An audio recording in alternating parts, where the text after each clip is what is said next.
Hey YouTube, welcome back to UniXTCG, and today we are going to be talking about Starter Frieza in Set 2 as by popular demand by those in the Patreon.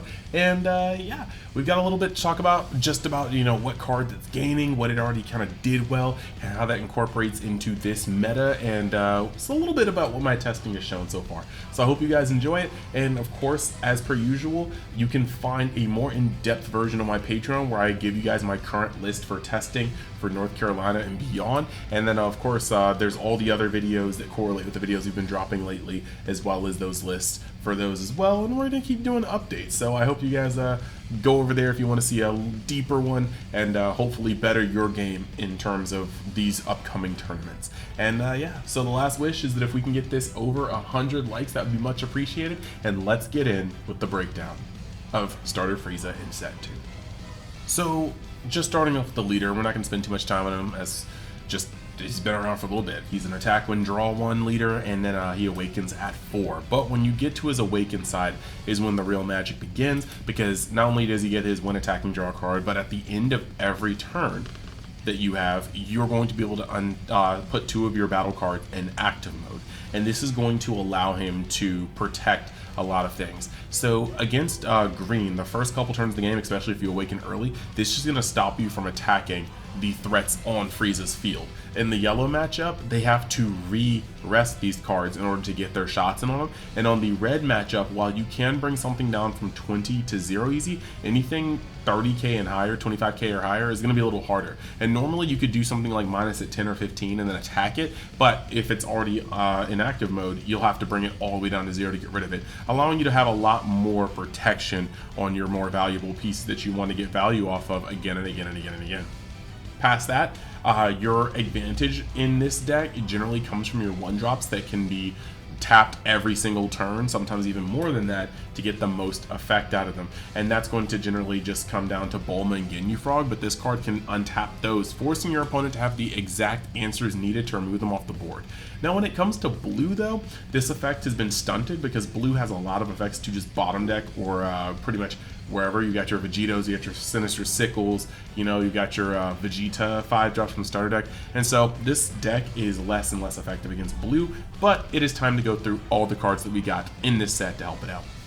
Number 1, you got Vegeta, and like I said before in the other ones, since I've gone over most of these cards in multiple videos, we're not really going to dive into the effect as much unless it's super relevant to how it plays. And with this card, you're going to be able to offer blanket protection to everything on your side of the board from KO effects. Again, this is going to be great against green, seeing as that they only have 2 cards that get around this that are both leader locked, that being the 3-drop Son Goku and Gohan, and the 7-drop Broly and Broly, that are going to be able to get something off the field by putting it into your energy and not KOing it. Against red, they have some cards that KO, like 3-drop SR Gohan from set, or Goku from set 1, or 5-drop SR Beerus from set 1. Things just like, God Kamehameha and whatnot. But for the most part, red will be able to reduce something down and then attack it, or reduce it down to 0 and let it go by game mechanic. Attacking things is going to be a little harder in this deck because Frieza will just untap it, but for the most part, this is an excellent way to dodge a lot of effects. Once again, blue just kind of circumvents this card entirely, making blue's matchup versus yellow quite aggravating for the yellow player, in my opinion. But this guy also can take a life, up to 1 life, and add a 1 or play a 1-drop for free, allowing you to combo off with Bulma, allowing you to maybe get your Ginyu Frog out there, allowing you to play this guy and then play a 1-drop Frieza to tap something you want to be able to tap or attack, and then attack into it. So there's a lot of different things you can get going with this guy.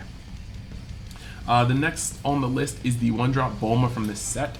We've already name dropped her a couple times. She's just amazing. Her effect mainly is going to be to activate battle, rest her, and then put her in rest mode, and then you're going to be able to draw a card if you control a 3 or higher cost card that's already rested. So this is going to generally be your Vegetas, your Raikums, your Gokus, your Golden Frieza. Like, literally, once you get rolling, this card is just amazing.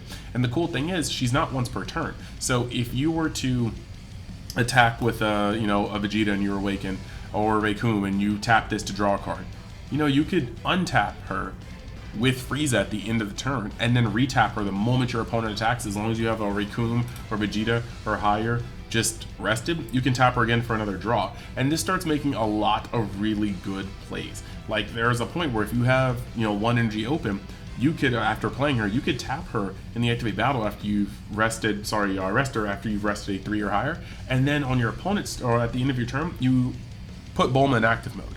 Your opponent gets a swing in. If they don't destroy or remove Bulma, you rest her again, draw a card, activate cards like Time Rewound, which we'll talk about later, and once you use Time Rewound, you give it 20k to protect it wherever you want, and then you put Bulma back in active. In the same attack, you use your activate battle, draw again, make it a +1. There's a lot of utility you can get with this card, and how long she, and in turn some similarities, Ginyu Frog survive, are going to pretty much just be a 1-for-1 ratio on how well you're doing in terms of hand advantage. These guys will run away with the game if they are not answered. Next, you've got Son Goku. Excellent card, 4 cost and 25k power is great. 10k combo power is amazing, but its on play and on attack ability just to lock down something, preventing it from untapping, is just monumental. You play this card and you attack with it, and you're getting rid of 2 cards from being able to press you the following turn, making it indispensable. It's also just part of one of the best curves in the game, going from, in my opinion, a 3-drop like Grey Coom or Vegeta into your Awakening, into your turn 4 Son Goku, into your turn 5 Golden Frieza from set 1 or starter deck 4, the yellow starter deck. Just amazing curves. Now moving forward, we got Golden Frieza, which we were so excited about when we got when it was spoiled. But I think that now that you look at it a little more intensely, you have to understand that this card is a 6 cost, so you have to get very, very far in the game for a yellow deck. On top of that, with one of the top dogs being Topku, Red Goku, TOP Goku, you're not getting a lot of 5 costs or higher, if any, coming at you. And so this whole permanent effect is not really working. That being said, Red can remove this card with a couple of cards piled on top. Blue has no problem removing this card. And Yellow can't really remove this card well. You can lock it down, but if you have Vegeta on the board, you can't Golden Frieza your opponent's Golden Frieza, and you can't hit it with Blue Power Awakening, so that's rough. And then you've also got, once again, green is not able to really remove this effectively if it's tapped, and you have to really get rid of the Vegeta and then move on to trying to get rid of the Frieza, so it can cause problems there.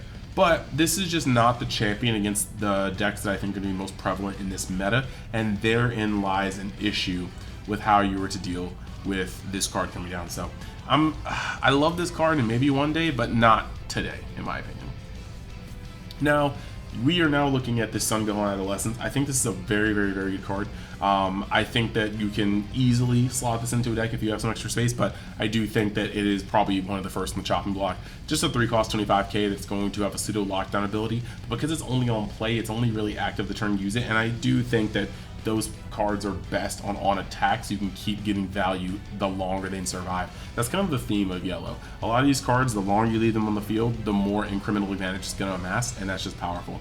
Then we've got cards like Time Rewound, and Time Rewound is just going to be an excellent, excellent card. We talked about some of its utility, being able to push the untapping battle cards envelope of Frieza even further than it was before, being able to just be like, yeah, you know what, I'm going to guard this and untap this. The combos it can hit with Bulma, immaculate. And then we have got Blue Power Awakening. Now, Blue Power Awakening is another card that we were super high on when we saw, because when we saw this card, we saw it as an out to green. But as we saw more and more of set 2, I think most of us started to realize green is not going to be a good favored pick this format, at least not now. And with that being said, the 6 costs or higher is going to be dodged by a lot. Red's not falling into it. Yellow, same reasons why you can't use really Frieza on Frieza. If Vegeta's alongside of it, is going to stop this card. Green, I guess you could use this against, but like I said, you're not going to really see it. And blue, what are you going to use this on against blue? Goku Black, potentially, yes. You're not going to use it really against a Zeno. It's 20k, you might as well just attack on it. So I think this card is kind of already fallen from favor due to the lack of targets and the environment not being ready, or not being primed for battle cards of that cost being on the field.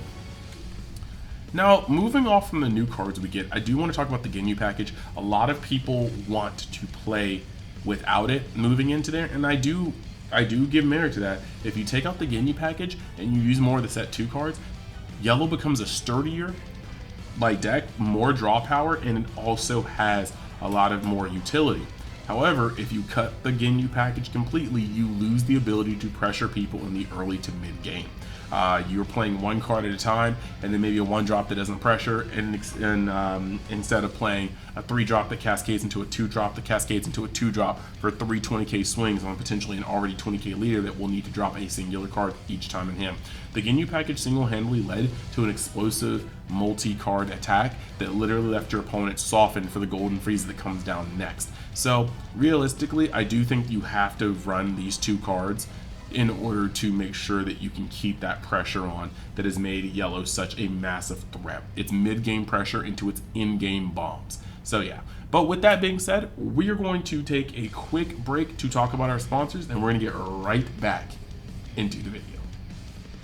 So we are sponsored by Mystic TCG, one of the coolest stores in the US, but definitely the coolest store in Missouri. They hold their own locals, they hold their own events, and you can order or pre-order plenty of product from all your popular card games, your One Piece, your Dragon Ball, your Digimon, your Yu-Gi-Oh, your like Pokemon, anything you really want to find, just go on their site, look it up, and you can also use the code UNIXTCG for a discount on their stuff. What's more, you can go to the Facebook site and message Eden personally in order to get just sales on your singles, your collections, your prize cards, anything that's hot, he will buy. So go ahead, give that a check out, or hit him up at one of the events he goes to if you're there too, to make the most of your card game product. Then, past that, if you are above the border and you live in Canada, you can also visit G3. They also hold their own events and locals, but they also have a thriving Discord for some just events that go past their locale. They also sell singles, buy singles. I'm sure they buy collections. You can just visit them and see what it's all about. They also have one of the most competitive Dragon Ball Super Masters teams, so if you want to level up your skill in that, that's an excellent place to start. Go in the description and use my code UNIX to get a percentage discount off of their product as well.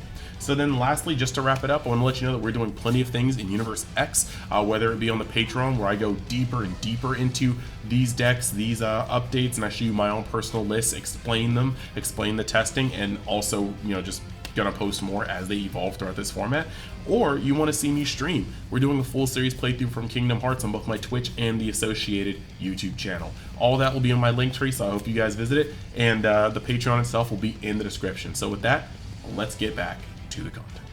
So going over the next bit of cards, you've got the 2-cost Frieza Awakener, still a staple. He's really one of those cards like Hit where you're just going to be able to poke with him, and if they cannot clear this 20k body the turn he's played, he's going to get another life. He's also a Frieza's Army, so this guy under no circumstances, if you can help it, should be left on the field, because he is going to be able to literally just play himself, attack. After attacking, he's going to be able to, your opponent can play Raccoon on the following turn, then play Ginyu, and you've got 3 Frieza's armies, including this guy. So this guy is a really, really, really good part of the high roll for Frieza, for any yellow deck, to be honest, if you really think about it. So you gotta be really careful about just keeping this guy on the board. Blue has a really good out to it in the form of Vegito. If they went first, they can just Vegito, and as long as they're at threshold, they'll bottom deck this guy. Red has multiple options, but they still kind of have to be sequenced correctly. So in all honesty, you just got to make sure this guy does not stay on the field, under any circumstances. It's just not good for your health. Then you have got Zarbon. And Zarbon, I think he sees less play if he's played at all, but he is also a 2-cost Self-Awakener that is a Frieza's Army. So while he doesn't swing and doesn't open himself up to the same attacking removal that Red can provide, he still is open to blue removal quite easily. But realistically, he's just a Frieza's Army, so you're going to be able to play him and then again go into the Raccoon, into Ginyu SR, into potentially Bulma to pop off there.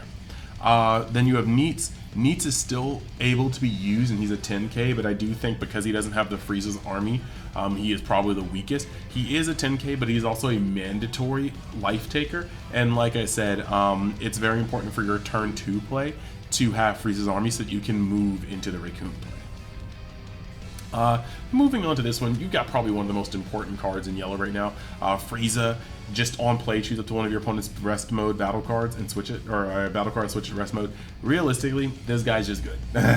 This guy is just good.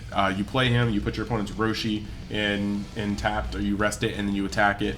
You need to be able to make sure that red cannot have its way. You need to be in control of their awakening, not them, because this is just, it's not it. When red gets to have control of the game, they will control you, aggro you at the same time. It's just not good. So yeah, this is just very important. Like I keep saying every video, 1-drop removal is at an all-time premium. Another 1-drop you have is Ginyu Frog. Guy's actually a really cool dude, because like I said, he fits into so many places. Once you're awakened, you can always play him, tap him to get a card to your hand replacing him, and then you untap him with Frieza, and if they cannot off him, then he's just going to go +1, and if he survives another turn, he goes +2. So this guy is just a really cool little fella. On top of that, like I said, when you're using the Raccoon into Ginyu Clan, if that already awakens you, or if the Bulma will awaken you, you can play Bulma and a Frog. You know, tap the Bulma when you attack with Raccoon, get your awakening turn, tap the Frog, get your draw, untap the Frog and attack Bulma, force them to do something about it, or you're going to get more draws the following turn. Very strong. Another card that's coming back as a blast from the past is Frieza. This 4-cost Frieza is a monstrous. 40k is still a lot, especially for 4. It's harder to get rid of in this current deck. Like, let's see, green probably has a couple turns they have to sit on it. Well, maybe by a couple, maybe 1, maybe 2 that they have to sit on it with the current builds. From what I've seen, red, you have to already have a pretty nice setup to take out a 40k. If you reduce it by 10, like if you already have a Gohan on the board, there's a lot of different cards you can use to get out of this, but it's just not going to be a singular card doing it, or a singular card minusing it and attacking on it. This is going to be pretty strong regardless. And you can keep switching them to active mode, so there's not really a chance for you to get the attack on it after you minus it. You have to take it from 40k to 0. So this card is actually a lot stickier than you'd assume against red and against the mirror. Just be careful against blue, because blue will remove it by blinking. It's just not hard to remove this card. So. Also on returning cards, we've got Golden Frieza. Dude is still a house. Yeah, he's still a house. And I think yellow has such a good curve. Playing Vegeta into Bulma and shenanigans, or Raccoon into shenanigans with, you know, Bulma with the Ginyu SR and Bulma SR and things like that, then following that with a Goku to lock down 2 cards your opponent controls, then following that up with a Golden Frieza, and between him, as long as Goku survived, you're locking down 2 more cards and putting on mad pressure. Yellow has a curve that's probably one of the smoothest feeling curves in the game right now. Some people do tech this next card, this Zarbon.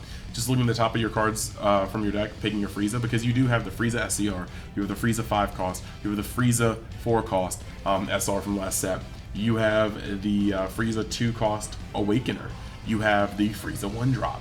You have so many cards that go and get searched by this, but I think this is player preference. If you're also running Frieza Vanillas, go ahead, maybe try out the Zarbon, but I'm not quite sure how I feel about him yet. I do think that you run too many Friezas in the deck that are impactful to gameplay not to think about Zarbon. Like, you could play this Zarbon and get your 2-drop Frieza and just know you're skating if you have the rest of the, you know, Raccoon, Ginyu SR, Bulma in your hand, things like that. So I think this is pretty nice. I just am not quite sure how I feel about it completely. Now, if we're going to talk about a card that I think is a trap, look at Cooler. Now, flame me if you guys want to. I personally think Cooler is a trap card this format. You're paying 4, and you're paying 4 for a card that's still fairly easy to remove. You can reduce him down quite a bit in red and then force them to block, or just 30k is not the same as 40k. He still is the same amount of stickiness or lack of stickiness against green, but again, being at a 4-cost, yellow can immediately deal with him. He can also be tapped in yellow and then locked down in the yellow matchup. So I think that this guy is just really asking to throw you into a ditch if you decide to play him. I just don't think he's good for this format. Even the yellow mirror match, where he used to be king, where he used to be the yellow mirror match obliterator, if you tap something and Vegeta's already rested, you're going to make it ineligible to be destroyed by Cooler because of Vegeta's protection effect. So I really just think that being a 0-cost and then him not functioning the same way is just not a good move. And then moving on, we have got Death Ball, and Death Ball is just really powerful in this format against a fair amount of decks, but against red, often you can always have a target to tap with Death Ball. as long as their field is semi-wide. I mean, of course, if you've got targets to attack or to tap with Death Ball, that can be a little haphazardous. They can always swing with a 3K and then their Kefla, or 3-drop and then their Kefla. But if they have one more 3-drop on board, you always have something to 2-for-1 with Death Ball. So just general, very, very, very good. And then the last one I want to talk about is the Golden Death Beam. A lot of people won't give this card its flowers, but this card is also very, very good. There's a lot of high-profile targets in the game that are 3 cost. There are a lot of prime targets that are 3 cost that Death Beam handles pretty efficiently. Mainly at this point, Android 17 in red and Vegito in blue. These are both 3 costs that do need to be removed as soon as possible, as Vegito in blue will allow eventually cards like Zamasu to 1-drop Zamasu to bottom deck 2 drops, and if you have 2 Vegetas on board, you can actually use Zamasu to bottom deck 3 drops, so you need to be able to get those off the field without taking to the battle phase or a combo step where they can actually defend it. But you also have A17s, and you have some great synergies, like you could defend an attack with Death Ball and then tap a Android 17 only to follow it up with a Golden Death Beam your next turn. There's a lot of combo plays with this card, and this card definitely will get some pesky things out of the way. Not very good against green that doesn't have a lot of 3-drops that are impactful. Not very good against yellow if they're using this Vegeta, but you can snipe Raycoons, potentially things like 2-drop Friezas in the mirror. So this does have a lot of value in that way as well. But let's take it over to the closing and talk about Golden Frieza in conclusion. Frieza, normal Frieza in conclusion. So when it all is said and done, before Frieza was a pretty dominant deck, yellow was a pretty dominant color, its only hang up really being green, when green gets far enough. And even then, the early game, mid game pressure could sometimes fold green. Now, what happens now, I think, in this set is you have this paradigm where you can still fold green, but green's top end can now involve life gain more so. And so when you have curves that involve destruction followed by some life gain with a destruction attached to it, and I'm talking about self for the most part, you have a lot harder of a time stabilizing and pushing that last bit of the game over on a green deck. The other thing is that yellow's advantage is mostly tied to its 1-drops. The Ginyu Frog and the Bulmas will net you advantage every turn they are left unanswered, sometimes snowballing into a hand of epic proportions. But against red, who can snipe those 5Ks very, very easily, you don't really get to abuse your draw plan as well as you normally do. So I do believe that against red, your 20Ks are up for easy shots. Past that, against blue, your matchup is low-key kind of abysmal.